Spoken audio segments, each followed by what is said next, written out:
Hi, I'm C-Ray with Factor, and we're going to kick off the first of our several presentations here at AIA, talking about what your spreadsheets aren't telling you and also what it's costing you. Given that we are a software platform for architects and engineers, we very, very often encounter prospects and in some cases, even customers that are still doing things in spreadsheets that tools like Factor can take care of for you and improve. So we're going to talk a little bit about why that is. It doesn't just happen by accident. People always have reasons for why they're doing this. But before we get into the why to use a spreadsheet, why not to use a spreadsheet, spoiler alert, we're going to be erring on the side of not using spreadsheets. Let's talk about what a spreadsheet is and what it isn't. And let's talk a little bit about value of your data. So when it comes to the types of data that you need to track as a business, all the time that you're not doing client work, you're capturing information about the projects that you're running, whether that's budget of the project or the certain tasks and deliverables that need done or the timeline of when that's supposed to be delivered. And then you're also capturing actuals like how much time and effort you've invested and what your subconsultants have spent in terms of time and effort and how much they want paid for that work as part of the budget. And all of that data is important to store and keep someplace so you can retrieve it, but it's not just about having someplace to keep it. Otherwise, hey, maybe the spreadsheet would be just fine. It's also how quickly you can retrieve that data and also how well you can use that data together. It's about not just budget information over here and timeline data over here, but how do timelines and budgets work together to help you make better decisions? And a spreadsheet at its very best is just a single snapshot of, even if it's multiple things, it's always a snapshot of what you know right now, and it's not dynamically changing based on actuals, based on things that are adjusting. And the bigger that you get as a firm, the harder that gets to reconcile. So this also goes for not just spreadsheets, this also goes for other connected systems. If you're taking kind of what I call the patchwork quilt approach to managing your business, where you've got data in all these different patches and you've got them sort of stitched together, you run into a lot of the same issues that you do with spreadsheets. So let's talk a little bit about the lies that people tell themselves about why using spreadsheets are just good enough. These are the really common ones we hear, not an exhaustive list, but we hear all the time like, well, but the thing is ours are actually really, really well organized. And I believe that one because you built it. You created it to do exactly what you needed to do and capture exactly the amount of data that you want to capture about it. We also hear all the time, like, well, we've always done it this way. Hey, you know what? Change is hard. And if you've got a way that's working, it can be pretty tough to decide to switch away. I get that. Or it works fine for our size. Again, totally understand. We don't have time to switch. Yeah. Changing patterns of behavior and where you keep things and how you retrieve them and how you look at them. Yeah, it does. It takes time and effort, or it's cheaper. It's like everybody already has Excel. The idea of spending money on software that would work differently than your spreadsheets can be a lot to initially get over the resistance of. But these are all just good enough lies. To every single one of these, there are some hidden costs or some hidden issues. Like, yeah, you might have the best, most organized spreadsheets in the world, but they're only as well organized as what you've thought to do with them. In other words, you're not benefiting from the knowledge of the rest of an industry and how they track things. Yes, you've always done it that way. Like, that's just bias towards the way that you've done it and doesn't necessarily mean it's the best. And it works fine for your size. What about when you want to scale? You may not have time to switch now, but how much time is it taking you to maintain and keep those things up to date? It's cheaper, but how much potentially billable time are you spending trying to get answers from your spreadsheets that you are not able to spend working on client projects and things like that? To uncover these a little bit more, these are the 4 hidden costs that we find are typically removed when people get away from using the spreadsheet and start using some kind of combined system, a tool like Factor. There's maintenance time. First of all, somebody has to maintain those spreadsheets. And again, they're even with like the most complicated formulas and calculations, somebody is putting the data manually into your spreadsheets to keep it up to date.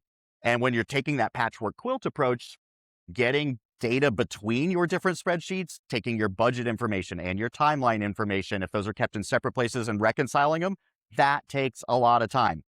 So it's a ton of effort. In some cases, not just one person, but multiple people in a firm to just keep the data up to date. There's also the issue of human error, like one wrong cell, particularly in those really complicated spreadsheets with those really fascinating formulas that you've built and all the automatic calculations, like one piece of bad data because somebody forgot to move something over, or they moved it over late, or they moved it over in the wrong way, or they saved the wrong version of the spreadsheet to their computer, or Dropbox, OneDrive, whatever it is, didn't update. All of that has downstream negative effect on the rest of the data. So even if you're stitching between your quilt pieces works, the chances that you are always updating that information correctly to have the right downstream effect is pretty low. And you have stale visibility. It's always relying on you putting in the updates, which means you're frequently making changes or making decisions based on unchanged or stale data. And one of the worst limitations here, or costs, is limits to your scale. Yes, you might have a great system of spreadsheets built, but there's typically only one or a few people that know how that works. And there's what sometimes jokingly call like the bus factor, or you might instead paint more positively as the lottery factor. That's like what if that person that knows how the spreadsheet works gets hit by a bus, or again, maybe more positively, wins the lottery and they're out of here? Like, does anybody else know all of the operations that they were doing? And sometimes the stuff that they're like keeping in their head, like, yeah, there's a lot of data in the spreadsheet, but there's this one person, often the office manager, who really knows how that spreadsheet works and how often they update it and why some of the rows don't quite equal out the way all the other ones do. And that sort of tribal knowledge can be lost very easily, not just because of, the hit by a bus, won the lottery scenario, but it's just difficult to maintain that tribal knowledge. And as long as you have that reliance on that one person knowing how it works, not only does it make it difficult to scale the business because eventually they become a bottleneck, but it also makes it difficult to maintain consistency as you scale, because everybody then ends up kind of coming up with their own slightly different ways of doing things. For example, like we worked with a company that had one set of projects that they did very consistently for one client, with a very experienced project manager with a very detailed task list in a spreadsheet, as you might guess, over 100 items long, very templated, similar deliverables every single time, because they were basically just in a fairly cookie cutter way, like building up franchise locations for the biggest client that this company worked with. Then they had other departments or other practices using different ways of tracking their tasks. These people are using Monday.com, and this project manager has their own version of the spreadsheet. And this person doesn't really worry about it because their projects are really short and they just know in their head, here's the 5 things we need to deliver for these types of inspections. And their team doesn't even use any sort of software to track the work that they're doing. That can work for a while, but that lack of consistency also means that it's difficult to, at any given point, understand the status of your entire portfolio.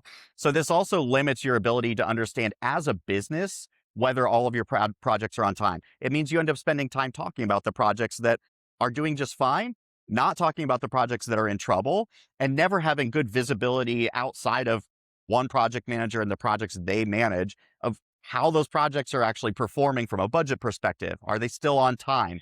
Are you getting all the deliverables done? And have they been sent over to the client? And with that lack of consistency means tons of time to actually get an accurate picture from everybody, a lot of wasted time in meetings that is, again, not billable time. And then it makes it really difficult to scale, because when you hire in new project managers, or as often happens in small firms, promoting people that have been really good at working on projects to doing more project management, there's not really a consistent pattern for them to follow. So they have to reinvent the wheel again and come up with a 5th way or a 6th way of managing those projects. So those are the hidden costs. Like, your spreadsheet might be perfectly tailored to exactly what you want to look at and exactly the way you want to look at it, but you don't always think about the time that it takes to keep it updated and all of the inherent risk in somebody entering data wrong or losing the person that really knows how it works. The fact that you're making decisions at any given time on data that's already out of date, and finally, how it limits your business and your ability to grow, and whether that's grow in terms of headcount, improve your processes and make your team more consistent, and then training new incoming project managers and process managers in your business. So when you let the spreadsheet go and look at another system, here are some things that you should look for as benefits, whether you're evaluating a system, currently moving into one, or you're like, honestly, we made the jump, but we're still kind of using spreadsheets off to the side to handle some things since we just haven't forced ourselves to break with that old practice. What you should be looking for from a benefits perspective is one place where you can see not just forecasts, but actuals. So a place where you're not just doing your planning, but you're also capturing all the transactional information, whether that's time entries, invoices, expenses, all of that, to know whether you're tracking to the plan. And as far as plan, you want some place where you can balance your budget of your projects, your timelines for those projects, your tasks and deliverables, and be able to see when those get out of balance as the actuals, like time entries and invoices you've issued, expenses from subs, and all those things are coming in.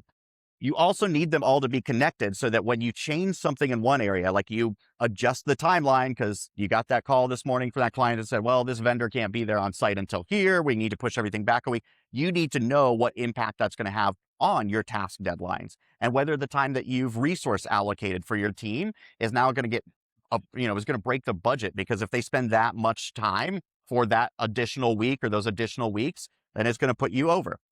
The comparison of that data, again, is so important. It's not just about having it when you need it. It's about having it and being able to use it with other data in your system. A system that's real time, this is critical. Anytime you look at a report on budget, you want to know it has every single time entry that's been logged, taken into account. And finally, a system that you can truly use in your process to keep your team aligned.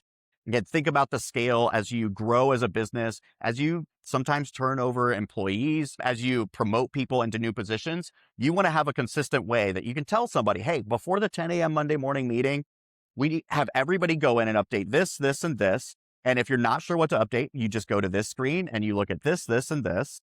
And then when we come to the meeting, we focus on the projects that actually need some special attention. We can glance at and move past the projects that are doing just fine and get people to a consistent, strong point of project management without them having to figure it out from scratch every time. And if you are curious, here at our booth, of course, you can get a demo really anytime you want from any of the number of people standing around in a Factor shirt. But we also will have a live demo at 12:30 today from Cole, a member of our sales team, and he'll be walking through some of the scenarios that firms find particularly helpful and how they use Factor in a better way than even the most deluxe spreadsheet that you've created in your business. I'm C-Ray, Director of Product and Customer Experience at Factor. Thank you so much for your time and hope to see you around the show floor.